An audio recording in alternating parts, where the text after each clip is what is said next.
My name is Dana, and I am a registered nurse presenting on incivility in nursing for Nursing 447.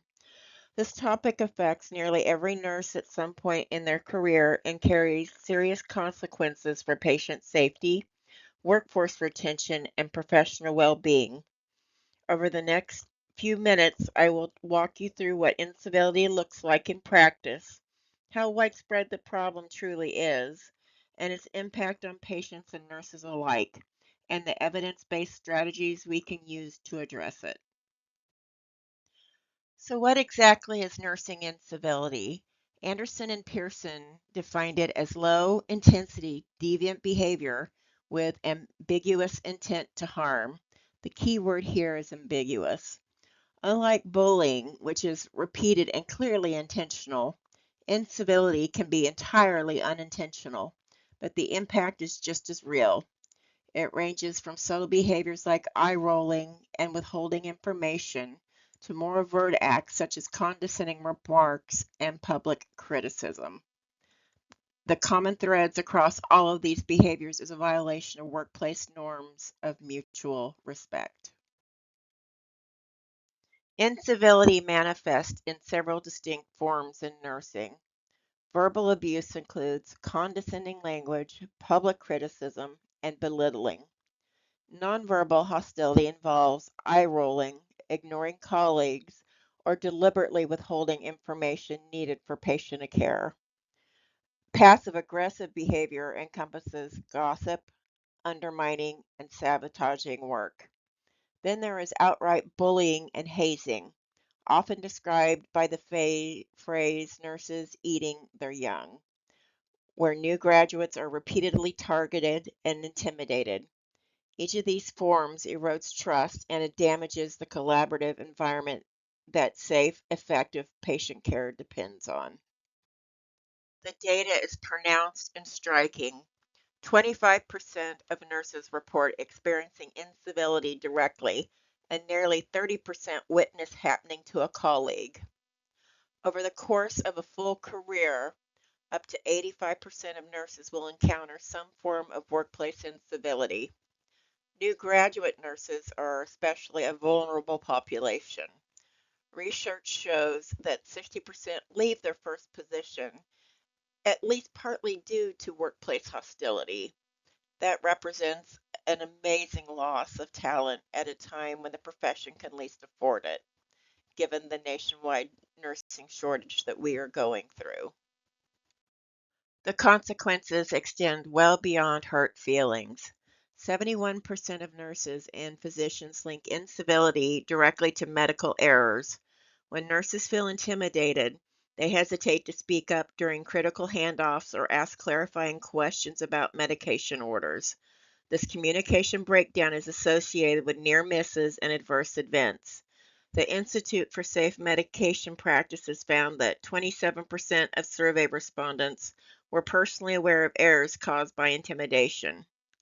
Incivility is not merely a workplace culture issue, it is a patient safety crisis that demands our attention.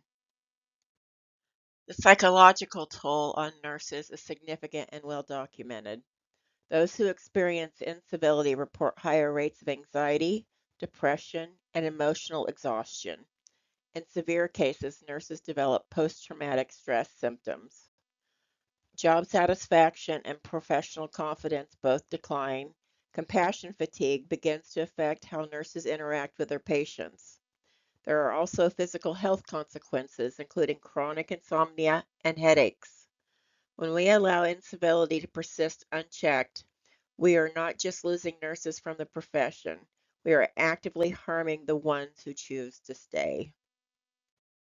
From an organizational standpoint, the costs are substantial. Replacing a single nurse costs a hospital between $37,000 and $58,000. In an industry already facing critical staffing shortage, incivility-driven turnover only compounds the problem. Team cohesion and morale suffer. Overall unit productivity drops, and the organization's reputation and accreditation standing can be damaged. The Joint Commission has explicitly identified workplace incivility as a risk factor for sentinel events. This is not a soft issue by any measure. It carries hard financial and regulatory consequences. Understanding root causes is essential for developing effective solutions. High stress environments with heavy patient loads and high acuity create fertile ground for uncivil behavior. Chronic staffing shortages drive burnout and lowering everyone's threshold for patience and professionalism. Hierarchical power dynamics and role conflict between disciplines also contribute. Perhaps most importantly, many organizations still lack zero tolerance policies, and the normalization of incivility means that the vast majority of incidents go unreported. When uncivil behavior is tolerated, it gradually becomes embedded into the unit and the culture. Well, what do we do about this? The good news is that evidence-based interventions exist and they do work. Research supports several approaches that can meaningfully reduce incivility and improve workplace culture in measurable ways. The next slide outlines specific strategies that have demonstrated effectiveness in clinical settings across the country. What the evidence consistently shows is that incivility is not part of nursing, or nor it be necessary. It is a modifiable behavior that responds well to structured, sustained intervention when organizations commit to the effort. Several specific strategies have proven effective. Cognitive rehearsal involves practicing scripted, respectful responses so nurses are prepared when incivility recurs. Team steps provides an evidence-based communication framework that structures teamwork and reduces miscommunication. Direct feedback is remarkably effective, with 85 to 90% of individuals improving their behavior after being addressed. Simulation and role play training builds confidence through realistic scenarios, and zero tolerance policies backed by genuine leadership commitment create an institutional culture shift needed for lasting improvement. None of these work in isolation or in a vacuum, but together they create a comprehensive approach to change. In closing, I want to emphasize one central point. Incivility in nursing is preventable.